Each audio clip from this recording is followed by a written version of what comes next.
ഇനി ഞാൻ വേറെ കാര്യത്തിലേക്ക് വന്നത് ഈ വന്യജീവി വിഷയം വല്ലാതൊരു ആശങ്കയാവുന്നുണ്ട് അല്ലേ? അതിനിപ്പോ ചൂട് കൂടാൻ പോവാ, കൂടുതൽ വരും. ചൂട് കൂടാൻ പോവാന്ന് മാത്രമല്ല, ഇത്തവണ മഴയുടെ അളവ് നേരത്തെ കൂടുതലായതുകൊണ്ട് ചൂട് നേരത്തെ തുടങ്ങും. മാത്രമല്ല നമുക്ക് നല്ലതുപോലെ ഇടപെടേണ്ടി വരും. അപ്പൊ വന്യജീവി ആക്രമണം അതൊരു യാഥാർത്ഥ്യമാണ്. ആളുകളിങ്ങനെ വല്ലാത്ത ആശങ്കയിൽ നിൽക്കുകയാണ്. നമുക്ക് വേണ്ടതുപോലെ കേന്ദ്ര സഹായം അക്കാര്യത്തിൽ ലഭ്യമാകുന്നുമില്ല. മാത്രമല്ല നിയമം ഭേദഗതി ചെയ്യുന്നതിൽ യാതൊരു ഇടപെടലും നടത്താനും ഉദ്ദേശിക്കുന്നില്ല. ഇപ്പോൾ ഒരു 10 മിഷനുകൾ വനം വകുപ്പ് ഔപചാരികമായിട്ട് ഇന്നലെ പ്രഖ്യാപിച്ചിട്ടുണ്ട്. ഇന്നവരുടെ ഉന്നത തല യോഗം ചേരുന്നുണ്ട്. സാധ്യമായതെല്ലാം ചെയ്യണം. നമ്മളിപ്പോ ഡിസാസ്റ്ററായി ഉൾപ്പെടുത്തി എന്നുള്ളത് കൊണ്ട് തന്നെ അരുൺ ശ്രദ്ധിച്ചിട്ടുണ്ടാവുമല്ലോ, ഡിസാസ്റ്ററായി അത് ഉൾപ്പെടുത്തി ഡിസാസ്റ്ററായി ഉൾപ്പെടുത്തിയതുകൊണ്ട് ആ കാര്യങ്ങളിലൊക്കെ ആ വിധത്തിൽ ഇടപെടാൻ കഴിയും. ഇത് കേരളത്തിന്റെ ഒരു പൊതുവികാരമായി കാണണം. കാരണം അകത്ത് ചൂട് കൂടുമ്പോൾ വെള്ളം കുടിക്കാൻ പറ്റാത്തതുകൊണ്ട് ഉൽപ്പന്നങ്ങളിൽ പല കാരണങ്ങളുണ്ടാകാം. ഈ കാരണങ്ങൾ അന്വേഷിച്ച് പോകുക കൂടി ചെയ്തില്ലെങ്കിൽ കേവലം ഫെൻസിംഗ് കൊണ്ട് അവസാനിപ്പിക്കാവുന്ന ഒരു പ്രശ്നമല്ല. ഒരു മനസ്സായി നമ്മൾ നിൽക്കണം, വളരെ ഗൗരവത്തോടെ. ഒരുപക്ഷെ ഈ ഘട്ടത്തിൽ ഏറ്റവും ഗൗരവത്തോടെ കാണുന്ന ഒരു വിഷയമാണിത്. ഇലക്ഷനൊക്കെ വരാൻ പോവാണ്. തദ്ദേശ തെരഞ്ഞെടുപ്പിന്റെ ഒരുക്കങ്ങളൊക്കെ എങ്ങനെയാണ്? പൊതുവെ പാർട്ടിയൊക്കെ നടത്തി തുടങ്ങിയോ? പിന്നെ എല്ലാവരും ആരംഭിച്ചല്ലോ. നല്ലതുപോലെയുള്ള തയ്യാറെടുപ്പ് നടക്കുന്നുണ്ട്. ഇപ്പോൾ വാർഡ് വിഭജനവുമായി ബന്ധപ്പെട്ട തിരക്കിലാണെങ്കിലും അടിസ്ഥാനപരമായി വോട്ടർ പട്ടികയിൽ ആളെ ചേർക്കുക, പൊളിറ്റിക്കലായ ക്യാമ്പയിൻ ഒരുങ്ങുക, ഞങ്ങളുടെയൊക്കെയാണെങ്കിൽ സമ്മേളനങ്ങൾ കൂടി നടക്കുകയാണ്. അപ്പൊ അതുകൊണ്ട് അതിലും ഒരു പ്രധാനപ്പെട്ട അജണ്ടയായി ഇതെല്ലാം. CPM-ന്റെ സമ്മേളനങ്ങൾ ഏതാണ്ട് തീരാറായി. CPI സമ്മേളനം ബ്രാഞ്ച് തലത്തിൽ ആരംഭിച്ചു. സമ്മേളനങ്ങളുടെ ഒക്കെ മുഖ്യ അജണ്ടയായിട്ട് അതുകൂടി വരുമല്ലോ. ഒരു പൊളിറ്റിക്കൽ ചോദ്യം കൂടെ ചോദിച്ച് നമുക്ക് അവസാനിപ്പിക്കാം. ബ്രൂവറി വിഷയമടക്കം ഇങ്ങനെ ചർച്ച ചെയ്യപ്പെടുന്നുണ്ട്, പലതരത്തിലുള്ള വാർത്തകൾ പുറത്തേക്ക് വരുന്നുണ്ട്. ആ വിഷയത്തിൽ ഇപ്പോ അവര് കമ്പനി തമിഴ്നാട്ടിലേക്ക് പോകാൻ പോവുകയാണ് എന്ന് പറയുന്നു. അപ്പോ LDF-നുള്ളിൽ ഒരു സമവായത്തിലേക്കാണോ കാര്യങ്ങൾ പോകുന്നത്? അല്ല, വിഷയങ്ങളെ സംബന്ധിച്ച് ഇടതുപക്ഷ ജനാധിപത്യ മുന്നണി 19-ാം തീയതി ഇപ്പൊ യോഗം ചേരുന്നത് അറിയാമല്ലോ. അതാണ് പ്രത്യേകതയുണ്ട്. കാര്യം MN സ്മാരകത്തിൽ വെച്ച് പുതുക്കിപ്പെടുന്ന MN സ്മാരകത്തിലെ ആദ്യത്തെ LDF യോഗം. അതെ, പുതുക്കിപ്പെടുന്ന MN സ്മാരകത്തിലെ ആദ്യത്തെ LDF യോഗമാണ്. മാത്രമല്ല സമീപഭൂതകാലത്ത് CPI ഓഫീസിൽ ചേരുന്ന ആദ്യത്തെ LDF യോഗം കൂടിയായിരിക്കും. എന്നാലും ഇടതുപക്ഷ ജനാധിപത്യ മുന്നണി നയത്തിന്റെ അടിസ്ഥാനത്തിലും ആശയത്തിന്റെ അടിസ്ഥാനത്തിലും നിൽക്കുന്ന ഒരു മുന്നണിയാണല്ലോ. ഏതെങ്കിലും വിധത്തിലുള്ള ആശങ്കകളോ സംശയങ്ങളോ ഉണ്ടെങ്കിൽ ആശങ്കകളും സംശയങ്ങളും കൂട്ടായ പൊതുവീതിയിൽ ചർച്ച ചെയ്യും. സമവായം എന്നുള്ളത് കൊണ്ട് അർത്ഥമാക്കുന്നത് എന്താണെന്ന് നമുക്ക് പെട്ടെന്ന് പറയാൻ പറ്റില്ല. LDF-നകത്ത് ഒരു ആശയ ദൃഢതയുണ്ടാകും. കൂട്ടായ അഭിപ്രായങ്ങളായി എടുക്കുക എന്ന് LDF കൺവീനർ തന്നെ പ്രഖ്യാപിച്ചിട്ടുണ്ട്. ഒരു മുന്നണിയാകുമ്പോൾ ആ മുന്നണിക്കകത്തുണ്ടാകുന്ന ആശയങ്ങളെല്ലാം ഊട്ടിയോജിപ്പിച്ച് ശരിയേതാണോ അതിലാണല്ലോ സ്വാഭാവികമായിട്ട് നിൽക്കേണ്ടത്. ശരിയുടെ പക്ഷത്തേക്ക് തന്നെ എന്തായാലും വ്യത്യസ്ത അഭിപ്രായങ്ങളുണ്ട് എന്ന കാര്യം സത്യമാണ്. അല്ല, അഭിപ്രായങ്ങൾ ഇപ്പൊ കഴിഞ്ഞ കുറച്ച് ദിവസമായിട്ട് നമ്മൾ കണ്ടുകൊണ്ടിരിക്കുകയല്ലേ. അത് അതിന്റെ അടിസ്ഥാന സൗകര്യങ്ങൾ, അത് കുടിവെള്ളമൊക്കെ ജനങ്ങളുടെ ഒരു പ്രധാനപ്പെട്ട ആശങ്ക തന്നെയാണ്. ആശങ്കകളൊക്കെ അഡ്രസ് ചെയ്യേണ്ടി വരും സ്വാഭാവികമായിട്ടും, ഏത് നടപടിക്രമങ്ങളിലേക്കും കിടക്കും. അപ്പോൾ ആളുകൾ അത്തരം ആശങ്കകൾ ഉന്നയിച്ചാൽ അതൊരു തെറ്റായ കാര്യമായി പറയാനാകില്ല. എന്ന് മാത്രമല്ല, പ്രിൻസിപ്പൽ തത്വത്തിൽ അംഗീകാരമാണല്ലോ നേരത്തെ കൊടുത്തിട്ടുള്ളത്. സർക്കാർ നിലനിൽക്കുന്ന നിയമങ്ങളെല്ലാം പരിഗണിച്ചുകൊണ്ടും പാലിച്ചുകൊണ്ടും എന്ന വിധത്തിലാണ്. അപ്പൊ അതുകൊണ്ട് വളരെ സൂക്ഷ്മതലത്തിൽ മുന്നണി ചർച്ച ചെയ്യട്ടെ, നമുക്കത് വിടാം.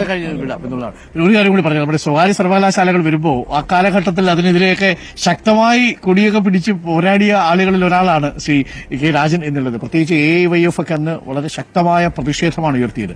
അപ്പോ ഇപ്പോ വ്യത്യസ്തമായ സാഹചര്യമാണ്, കോണ്ടെക്സ്റ്റ് മാറി. സാഹചര്യം മാറുമ്പോൾ തീരുമാനങ്ങളും മാറും എന്നുള്ളതാണല്ലോ. അതാണല്ലോ മൂർത്തമായ സാഹചര്യത്തിലെ മൂർത്തമായ തീരുമാനം എന്ന് പാർട്ടി വിശദീകരിക്കുന്നത്, കാലാനുസൃതമായ മാറ്റം. അപ്പോ മിനിസ്റ്റർ ഇതിനുള്ളിൽ ഇരിക്കുമ്പോൾ ഇത്തരം തീരുമാനങ്ങൾ വരുമ്പോൾ അതിനെങ്ങനെ മിനിസ്റ്റർ കാണുന്നത്? ഞാൻ ഉദ്ദേശിച്ചത് അന്ന് അതിനെതിരെ പോരാടിയ അന്നത്തെ ഒരു ക്ഷുഭിതയുവനുണ്ടല്ലോ. അല്ല, സ്വാഭാവികമായിട്ടും നമ്മുടെ വൈകാരിക തലവും നമ്മുടെ അക്കാര്യത്തിൽ നമുക്കുണ്ടായിരുന്ന സമര ഓർമ്മകളും ഒക്കെ പലതരത്തിൽ വരും. പക്ഷെ ലഭ്യമാകുന്ന ഒരു പൊതു തീരുമാനമെടുത്താൽ ലഭ്യമാകുന്ന അവസരം സാമൂഹ്യനീതി, സംവരണം തുടങ്ങി നമ്മുടെ നാട്ടിലെ കുട്ടികൾക്ക് വേണ്ടി എങ്ങനെ ഉപയോഗിക്കപ്പെടാം എന്നുള്ളതിലായിരിക്കും സ്വാഭാവികമായും നമുക്ക് കേന്ദ്രീകരിക്കേണ്ടി വരിക. അക്കാലത്ത് ഉയർത്തിപ്പിടിച്ച ഒരു കാര്യത്തിലും പുറകോട്ട് പോകുന്ന പ്രശ്നമുണ്ടായിരുന്നില്ല.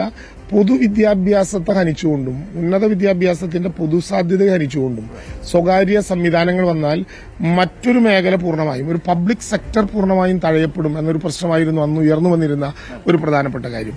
നമ്മുടെ വിദ്യാഭ്യാസത്തിന്റെ കേരളം അംഗീകരിക്കുന്ന മേന്മകളെ പൂർണ്ണമായും ഇല്ലാതാക്കി മറ്റൊരു വഴിയിലേക്ക് സർക്കാരിന്റെ അനുവാദത്തോടെ വിദ്യാഭ്യാസം പോകുന്നതിനെ കഠിനമായി എതിർത്തിരുന്നു. അതിപ്പോഴും എതിർക്കും. പക്ഷെ പൊതുവിദ്യാഭ്യാസത്തെയും ഉന്നത വിദ്യാഭ്യാസത്തിന്റെ പൊതുരംഗത്തെയും നല്ലതുപോലെ ശാക്തീകരിച്ചുകൊണ്ടുള്ള ഒരു നടപടിയാണ് കഴിഞ്ഞ 8.5 വർഷക്കാലത്തിൽ ഗവൺമെന്റുള്ള പൊതുവിദ്യാഭ്യാസ സംരക്ഷണ യജ്ഞം അതാണ്, യൂണിവേഴ്സിറ്റികളുടെ റാങ്കിങ്ങിലുണ്ടായ മാറ്റം അതാണ്, യൂണിവേഴ്സിറ്റികളുടെ പുതിയ പദ്ധതികൾ അതാണ്.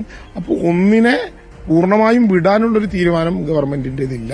പൊതുവിദ്യാഭ്യാസത്തെ അതികഠിനമായി ശക്തിപ്പെടുത്തും, സാമൂഹ്യനീതി ഉറപ്പുവരുത്തും, പഠിക്കാൻ ആഗ്രഹിക്കുന്ന കുട്ടികൾക്ക് മുഴുവൻ പഠിക്കാനുള്ള അവസരമായി കേരളം വരും. അതോടൊപ്പം ഉന്നത വിദ്യാഭ്യാസം ഒരു പ്രധാനപ്പെട്ട പ്രശ്നമാണ്. അത് കാണാതിരുന്നിട്ടും നമുക്ക് ഈ രംഗത്ത് കാര്യമുണ്ടാകില്ലെന്ന്. Thank you. അപ്പൊ മിനിസ്റ്റർ, അപ്പൊ ഇന്ന് സഭയിലേക്ക് പോകാൻ സമയമായി. സന്തോഷം. Thank you. Thanks a lot. തീർച്ചയായിട്ടും എനിക്ക് ഇന്ന് നമ്മൾ കണ്ടപ്പോൾ ഉണ്ടായ ഒരു ഒരു ഒരു തമാശയല്ല.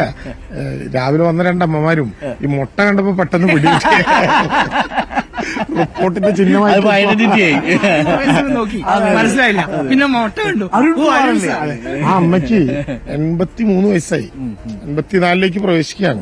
റിപ്പോർട്ടർ നിന്ന് എഴുതിയത് ചിലപ്പോൾ വായിച്ചിട്ടുണ്ടാവില്ല, പക്ഷെ മുട്ട കണ്ടപ്പോൾ സന്തോഷം. ഓക്കെ, അപ്പൊ മിനിസ്റ്റർ ഉഷാറാവട്ടെ കാര്യങ്ങളൊക്കെ. കഴിഞ്ഞ ദിവസം റിപ്പോർട്ട് ചെയ്ത വിപ്ലവകരമായ തീരുമാനമുണ്ടല്ലോ, ഏതാണ്ട് 3.5 ലക്ഷത്തോളം കുടുംബങ്ങളെ ബാധിക്കുന്നത്. അതായത് 1200 സ്ക്വയർ ഫീറ്റിൽ താഴെയുള്ള വീടുകളുടെ ഭൂമി തരം മാറ്റം. അതും കൂടി നമ്മൾ ഈ ഘട്ടത്തിൽ പറഞ്ഞു തന്നെ പോകണം. ഒരുപാട് പേർക്ക് ആശങ്ക ഉണ്ടായിരുന്നതാണ്. നമ്മളത് വൃത്തിയായിട്ട് കൊടുത്തു കേട്ടു, നമ്മളത് വൃത്തിയായിട്ട് എക്സ്പ്ലെയിൻ ചെയ്ത് തന്നെ കൊടുത്തു. ഇതെങ്ങനെയാണ് മാറ്റം വരാൻ പോകുന്നത്, ആ മാറ്റം കൊണ്ട് 5 സെന്റിൽ താഴെയുള്ളവർക്ക് വീട്, 10 സെന്റിൽ താഴെയുള്ളവർക്ക് കട, അല്ലെങ്കിൽ വ്യാപാര വാണിജ്യ ആവശ്യത്തിന് വേണ്ടി വെക്കാൻ. ആ തരംതിരിക്കലുമായി ബന്ധപ്പെട്ടുകൊണ്ട് ഇനി ഒരു പ്രശ്നവും ഉണ്ടാവില്ല, അല്ലേ? അങ്ങനെയല്ല, തരംമാറ്റത്തിൽ അതായത് കണ്ടീഷൻ നെൽവയൽ തണ്ണീർത്തട നിയമം നെൽവയൽ സംരക്ഷിക്കാൻ തന്നെയാണ്, വളരെ ഗൗരവപ്പെട്ടാണ്. പക്ഷെ അത് കാണാതെ പോകുന്ന ഒരു കാര്യം, നമുക്ക് ഈ ഫോം നമ്പർ 6 ഇപ്പൊ കൊടുക്കുന്ന ആളുകളുണ്ടല്ലോ, ഫോം നമ്പർ 6 കൊടുക്കുന്ന 2008 മുമ്പ് തന്നെ പരിവർത്തനം ചെയ്യപ്പെട്ട ഭൂമി, അത് നിലം എന്നുള്ളത് അല്ല പുരയിടം എന്നുള്ളത് നിലമായി കിടക്കാത്തതുകൊണ്ട് അത് മാറ്റാനുള്ള തർക്കമാണ് ഇപ്പൊ നടക്കുന്നത്. അപ്പൊ ഡാറ്റാ ബാങ്കിൽ ഉൾപ്പെടാത്ത ഭൂമിയിൽ 1261 സ്ക്വയർ ഫീറ്റ് വരെ വീട് വെക്കാൻ തരം മാറ്റാതെ തന്നെ പറ്റും എന്ന യാഥാർത്ഥ്യം ആളുകൾ 5 സെന്റ് സ്ഥലത്തിനുള്ളിൽ അല്ല 2.1 hours. അല്ല, അത് ഞാൻ പറഞ്ഞ സ്ക്വയർ ഫീറ്റിന്റെ കാര്യമാണ്. 1261 സ്ക്വയർ ഫീറ്റ് സ്ഥലത്ത് വീട് വെക്കാൻ തരം മാറ്റാതെ പറ്റും. അപ്പോ ഒരു വീട് വെക്കാൻ കാത്തിരിക്കേണ്ട കാര്യമില്ല, പഞ്ചായത്തിൽ നിന്ന് അനുവാദം മേടിച്ച് പിന്നെ ഭൂമിയുടെ തരം മാറ്റണമെങ്കിൽ അതിന്റെ അപേക്ഷ സ്വാഭാവികമായിട്ട് പോയിക്കോട്ടെ, അത് വേഗത്തിലാകും. അതിനേക്കാൾ പ്രധാനപ്പെട്ട ഒരു കാര്യം കൂടി വരാനിരിക്കുന്നുണ്ട്. ഇപ്പൊ കേരളത്തിൽ 436 ഡാറ്റാ ബാങ്കുകൾ പ്യൂരിഫൈ ചെയ്തു. ഡാറ്റാ ബാങ്കുകളിൽ തെറ്റായി രേഖപ്പെടുത്തിയത് കൊണ്ടാണല്ലോ ആള് പോകുന്നതും പരീക്ഷിക്കുന്നതും ജാതകം എടുത്തു നോക്കുന്നതും ഒക്കെ അതുകൊണ്ടാണല്ലോ, പഴയ രേഖ എടുത്തു നോക്കുന്നത്.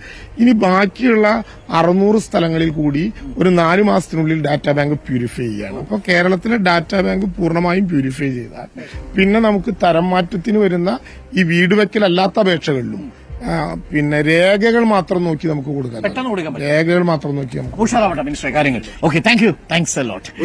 ഒരു കാര്യം കൂടി, ഇന്നലത്തെ ഞാൻ ആദ്യം തന്നെ റിപ്പോർട്ടറിനോട് അത് പറയണം എന്ന് വിചാരിച്ചാണ്. ഇന്നലത്തെ നമ്മുടെ ബഡ്ജറ്റിന്റെ സമാപനത്തിൽ റവന്യൂ വകുപ്പിന് ഒരു പുതിയ കാര്യം കൂടി ധനകാര്യ വകുപ്പ് അനുവദിച്ച് കണ്ടിട്ടുണ്ടാവും ഞാൻ വിചാരിക്കുന്നു. അതായത് കേരളത്തിലൊരു ഡിജിറ്റൽ പ്രോപ്പർട്ടി കാർഡ് വരാൻ പോവാണ്, ഇന്ത്യയിൽ ആദ്യമാണ്. അതായത് ഇനി മുതൽ അരുണിന്റെ ഭൂമിയിലെ കെട്ടിടങ്ങൾ, നിങ്ങളടയ്ക്കുന്ന ടാക്സ്, സാധാരണ നിലയിലുള്ള വരുമാനം, ഇങ്ങനെ തുടങ്ങി ഒരു വ്യക്തിയുടെ പ്രധാനപ്പെട്ട കാര്യങ്ങളെക്കുറിച്ചെല്ലാമുള്ള ഇൻഫോർമേഷൻ ATM കാർഡ് പോലെ ഒരു കാർഡിലേക്ക് മാറാൻ പോകും. വില്ലേജ് ഓഫീസിൽ കൊണ്ട് കൊടുത്താൽ മതി. വില്ലേജ് ഓഫീസിൽ പോകണ്ടല്ലോ, ഇത് നിങ്ങൾക്ക് എവിടെയാണോ ഇത് ആവശ്യപ്പെടുന്നത് അവിടെ കൊടുത്താൽ നിങ്ങളുടെ QR കോഡിലും നിങ്ങളുടെ നമ്പറിലും ഈ വിശദാംശങ്ങളെല്ലാം അടങ്ങിയിട്ടുണ്ട്. രജിസ്ട്രേഷൻ അടക്കം ഉണ്ടാവുമോ? നിങ്ങളുടെ ലാൻഡ് പ്രോപ്പർട്ടി അടക്കം? പിന്നെ ലാൻഡ് പ്രോപ്പർട്ടി സ്കെച്ച്, അതിൽ അടയ്ക്കുന്ന ടാക്സ്, അതിൽ നിൽക്കുന്ന വീടിന്റെ സ്ക്വയർ ഫീറ്റ്, എല്ലാ ഡീറ്റെയിൽസ്. അതിന്റെ പേരെന്താ നമ്മൾ പറഞ്ഞത്? Digital property card. Digital property card, DPC വരാൻ പോകുന്നു. ഡിജിറ്റൽ പ്രോപ്പർട്ടി കാർഡ് വരാൻ പോകുന്നു. 2 കോടി രൂപ പ്രേക്ഷകർക്കുണ്ട്. ഓക്കെ.